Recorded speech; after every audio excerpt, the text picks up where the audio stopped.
Sir రేవంత్ను మార్చేస్తారా risk Congress అడిగిన?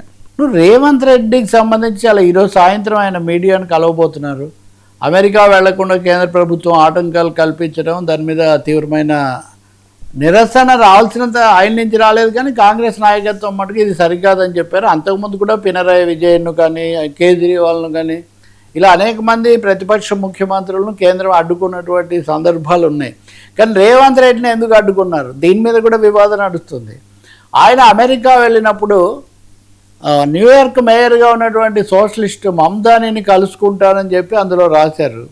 అలాగే ఉపాధ్యక్షుడు జేడీ వ్యాన్స్ను కూడా కలుసుకోవాలని తన ప్రతిపాదనలో ఆయన పెట్టారు కేంద్రం ముందు. ముఖ్యమంత్రులు ఎవరిని కలుసుకోవాలన్నా ఇది కావాలి.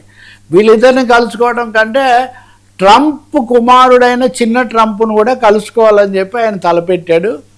ట్రంప్ రోడ్డు ఇప్పటికే పెట్టారు హైదరాబాద్లో. ట్రంప్ టవర్స్ కూడా కట్టడానికి ఇక్కడ భారీ ప్రయత్నాలు జరుగుతున్నాయి. దాంట్లో ఫ్లాట్స్ బుక్ చేసుకోవడం కూడా జరుగుతుంది. సో ఈ సమయంలో ట్రంప్ కుమారుని కూడా కలుసుకుంటారు అనే ఆలోచనలేమో అది అనధికారికంగా రావటం, అధికారికంగా మమ్దానిని కలుసుకుంటారని చెప్పి ముఖ్యమంత్రి ప్రతిపాదించడం రుచించలేదు మాకు బీజేపీకి, కేంద్రానికి. అందుకనే ఆటంకపరిచి అందుకే అనుమతి ఇవ్వలేదు అనేది ఒక కథనం. రెండోది, వాళ్ళు ఇవన్నీ చెప్పలేదు. ముఖ్యమంత్రి కార్యక్రమాల్లో తగని ఇన్అప్రాప్రియేట్ థింగ్స్ కొని ఉన్నందువల్ల మేము ఆపాము అని చెప్పి వాళ్ళు పేర్కొన్నారు. నిజంగా ముఖ్యమంత్రిని ఇలా ఆపటం ఏంటనేది ఒకటైతే, ఇన్అప్రాప్రియేట్ అనుచితమైన లేకపోతే తగని అనడం పెద్ద కామెంట్ కదా ఒక ముఖ్యమంత్రి మీద. తగని మనుషులను ఆయన కలుసుకున్నారా? ఇప్పుడు బీఆర్ఎస్ వాళ్ళ మీడియా చూస్తే అసలు మమ్దానిని మీడియా ఎందుకు దాసోహ్ శ్రావణ్ ఎమ్మెల్సీ మమ్దానిని కలుసుకోవడం ఏంటి అంటే, మమ్దానిని ఎందుకు కలుసుకుంటారని వేరే విషయం. కలుసుకోకూడదు మమ్దానిని. ఆయన న్యూయార్క్ మేయర్ను కలుసుకుంటానంటే దాంట్లో అభ్యంతరం ఏదైనా ఉంటే అది సజెస్ట్ చేయాలి, కానీ అసలు మమ్దానిని కలుసుకోవడమే. ఇంకా బీజేపీ వాళ్ళకి ఏమైనా అభ్యంతరం ఉండొచ్చామో కానీ బీఆర్ఎస్ వాళ్ళకి అభ్యంతరం అని నాకు తెలియదు. మొత్తానికి మమ్దానిని కలుసుకుంటానన్నదే, ఆ తర్వాత ట్రంప్ను కూడా కలుసుకుంటానన్నది. అంటే ఈయనదో వేరే సమాంతర సంబంధాల కోసం ప్రయత్నిస్తున్నారన్న సందేహం కలిగి ఇలా ఆపారంటున్నారు. ఆయన నేను వచ్చిన తర్వాత ఈ విషయాలన్నీ నేను పూర్తిగా మాట్లాడతాను మీడియాతో.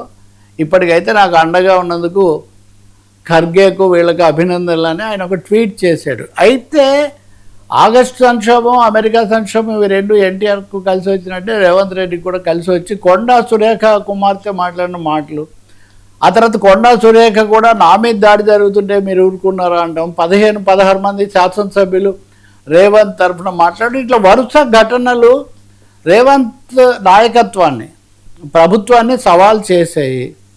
ఒక విధంగా అంతకుముందు 22A మీద ఉన్న గందరగోళం, సంక్షోభం చాలక కొండా కుటుంబం నుంచి కూడా రావడంతో కాంగ్రెస్ ప్రభుత్వం ఒక విధంగా షేక్ అయినట్టుగా ఉంది.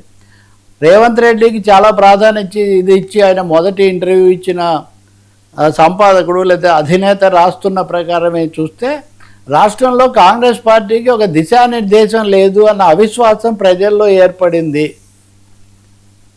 22A విషయంతో పూర్తి అప్రతిష్ట పాలైంది.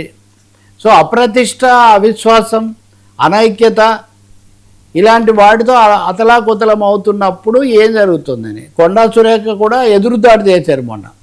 నా మీద వాళ్ళందరూ అంటుంటే మీరు ఎందుకు ఊరుకున్నారని.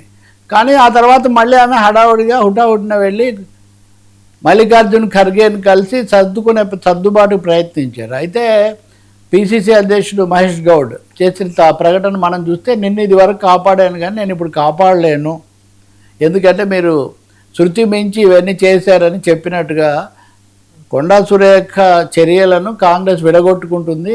ఆమె మీద తీవ్ర చర్య తీసుకోవచ్చు, అంటే తొలగించడమే కదా ఏముంటుంది, ముఖ్యమంత్రి నిర్ణయిస్తే అది చేస్తారా లేక సంధి కుదురుస్తారా? ఇది రేవంత్ రెడ్డి ఆయన ప్రభుత్వం యొక్క భవిష్యత్తుకు ముఖ్యమైన నిర్ణయం కొలబద్దవుతుంది.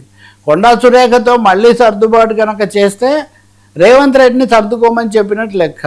నేను ఇందాక చెప్పిన దాంట్లో ఆ వ్యాఖ్యాత కానీ ఇంకా చాలామంది చెప్పేది ఏమంటే, మీకు నచ్చకపోతే రేవంత్ రెడ్డిని మార్చేయండి, రేవంత్ రెడ్డిని దిగిపోమని చెప్పండి. ఈ మాటలు రాస్తున్నారు. అంటే అనుకూలంగా ఎవరైతే తనకు అనుకూలంగా కాస్త ప్రోత్సాహంగా ఉన్నారని రేవంత్ రెడ్డి చెప్పారో ఆ పత్రికల్లోనే మీకు నచ్చకపోతే రేవంత్ రెడ్డిని దిగిపోమని చెప్పండి, లేదా రేవంత్ రెడ్డికి పూర్తి స్వేచ్ఛ ఇచ్చి ఆయన నిర్ణయం తీసుకునేట్టు చేయండి. కర్ణాటకలో డికే శివకుమార్ ముఖ్యమంత్రి అవడానికి చాలామంది అడ్డం తగిలితే మీరు కనుక ఇష్టం లేని వాళ్ళు రాజీనామా చేయొచ్చు, వెంటనే ఆమోదిస్తామని శివకుమార్ చెప్పాడు.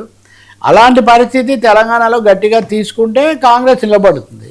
కాబట్టి షేక్ అంటారు చూడండి, రేవంత్ రెడ్డి ప్రభుత్వం ఖచ్చితంగా తీవ్ర ప్రకంపనల్లో ఉన్నటువంటి మాట మాత్రం నిజం.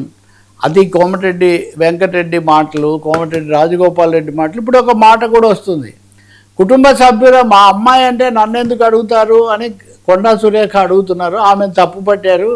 మరైతే కోమటిరెడ్డి రాజగోపాల్ రెడ్డి మాట్లాడినందుకు కోమటిరెడ్డి వెంకటరెడ్డిని కూడా మీరు అడగాలి కదా కుటుంబ సభ్యులని. ఇక్కడ కూడా ఒక తేడా ఉంది. ఇప్పుడు ఆయన కూడా కాంగ్రెస్ సభ్యుడు కాబట్టి, ఎమ్మెల్యే కాబట్టి, కానీ వస్తున్నాయి బయట. సో తీవ్ర సంఘర్షణ కాంగ్రెస్లో, అంతఃకలహాలు, అనైక్యత చాలా ఎక్కువ అన్నదానికి పరాకాష్ఠకు చేరిన పరిస్థితి అయితే ఉంది. మరి రేవంత్ రెడ్డి వచ్చి ఒక అడుగు వెనక్కేస్తాడా, లేకపోతే ఒక దూకుడుగా తన దూకుడు నిలబెట్టుకుంటాడా అన్నది పెద్ద సమస్య. బహుశా 2.5 ఏళ్ళ తెలంగాణ కాంగ్రెస్ ప్రభుత్వానికి, మొదటి కాంగ్రెస్ ప్రభుత్వానికి ఇది చాలా అస్తిత్వ పరీక్ష. ఈ సమయంలో అధిష్టానం అండ ఇచ్చినప్పటికీ రేవంత్ రెడ్డితో పాటు కింద స్థాయి నుంచి ఐక్యత ఎట్లా తెచ్చుకుంటారు, ఇన్ని రకాలైన అస్తవ్యస్త పరిస్థితులను ఎలా చక్కదిద్దుతారు అన్నది. 28 సార్వత్రిక ఎన్నికలు వచ్చేస్తాయి సార్, 26 ఎండింగ్ వెళ్ళిపోతున్నట్టే ఆల్మోస్ట్. అవును, అంతే కదా, సెప్టెంబర్ ఎంటర్ అయిపోతుంది. సో ఖచ్చితంగా ఇంక ఇప్పటి నుంచి ఎన్నికల ఎలక్షన్ మూమెంట్ వచ్చేస్తుంది పూర్తి, ఆ తర్వాత ఇదే కాబట్టి తెలంగాణలో వచ్చేసింది. ఇంకా కల్లోల కాలంలో కాంగ్రెస్ కల్లోలంలో పడింది అనేది నిస్సందేహం ఇంకా. సార్